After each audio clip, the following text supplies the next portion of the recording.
Top two teams in the East facing off in Boston tonight, though another night where one of those teams wasn't at full strength. The Bucks in town to face the Celtics, but leaving Giannis Antetokounmpo back home in Milwaukee. So not a full matchup of the heavyweights, but still a good one when these two always get together.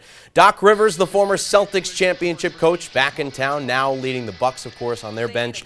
We pick things up in the second quarter. That's when Pat Beverly starts talking smack. Hits a fadeaway jumper and gives the C's the too small, basically saying, you can't guard me. Well, that wasn't very nice or smart because Peyton Pritchard takes it personally and goes on a heater. Nasty handles and hits the step-back jumper to put Boston up double digits. Then later, with Beverly trying to close out on him, Pritchard from beyond the arc hits a triple, had 10 points in the second quarter, 19 on the night, C's up 13 at the break.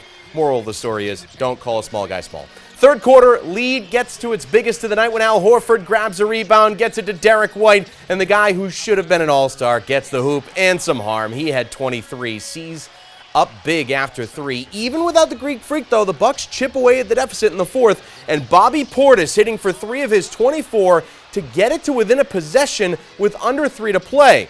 The Sea Stars, though, they hold off the furious comeback. First, Jason Tatum drive and lay in 2 of his team-high 31. And then it's Kristaps Porzingis cleaning up with the board and the slam. He had 17.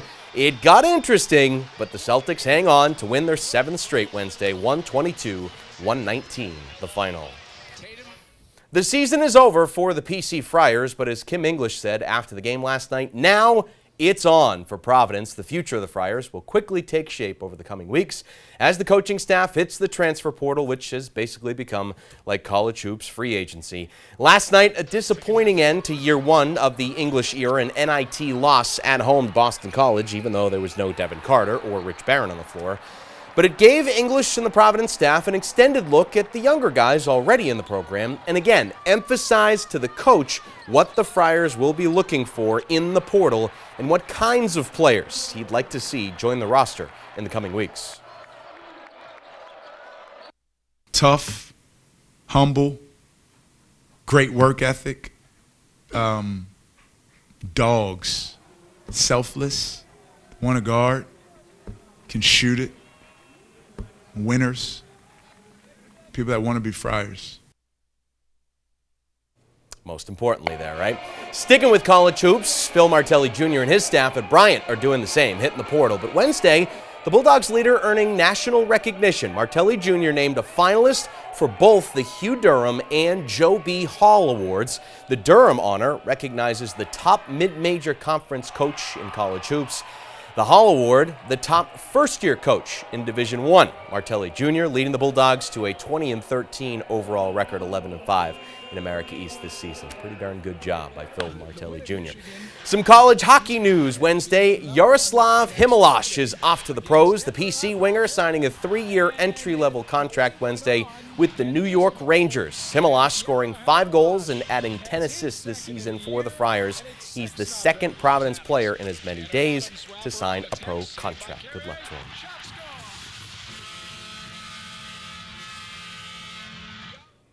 Opening day at Fenway Park is coming up soon, April 9th, and we had heard some of the festivities planned, including a 20th anniversary tribute to the 2004 Red Sox. According to multiple reports Wednesday, Curt Schilling will not attend, declining the invitation. According to Mass Live, he does not want to be a distraction, as the Sox also honor the memory of Tim Wakefield and his wife, Stacy. We're getting a few opportunities to visit with the new talent coming in for the Patriots as the Pats try and revamp the offense. KJ Osborne agreeing to join the Pats this past weekend. The 26-year-old vet spending the first 4 seasons of his NFL career with the Minnesota Vikings. Speaking with the media Wednesday, Osborne didn't sugarcoat the situation he's walking into with the rebuild and progress in Foxborough, but he also added he's embracing the challenge. And it starts, with the quarterback position, and then, everybody, all the guys around him, making that guy better, making that guy feel comfortable, offense, defense, special teams, and we build. It doesn't happen overnight. I know what I signed up for. It's going to be a grind, man, and I want to be, a person that helps this organization, get back to where it needs to be.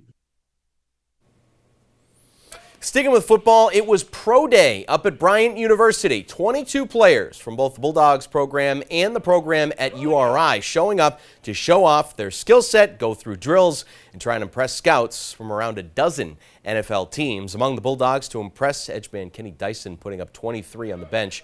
He had 8 other teammates participate today for URI. Offensive lineman Nick Correa. He's a guy expected to get a long look from pro teams. He was joined by 10 other Rams today. A great opportunity as the draft now gets closer, just over a month away. And of course, when it does arrive, you can watch it right here on ABC6. We'll be following along the way.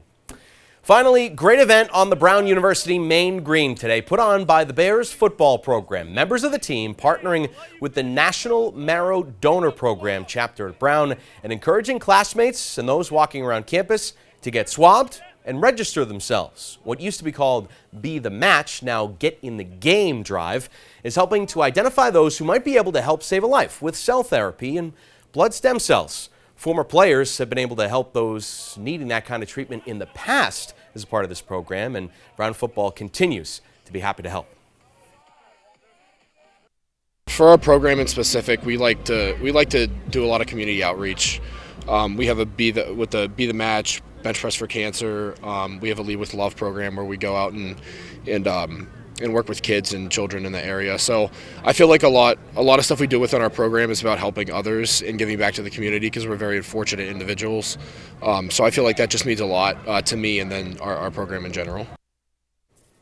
Great job to Hayden and his teammates today. A great cause there at Brown University. That's your look at sports. More news coming up after the break.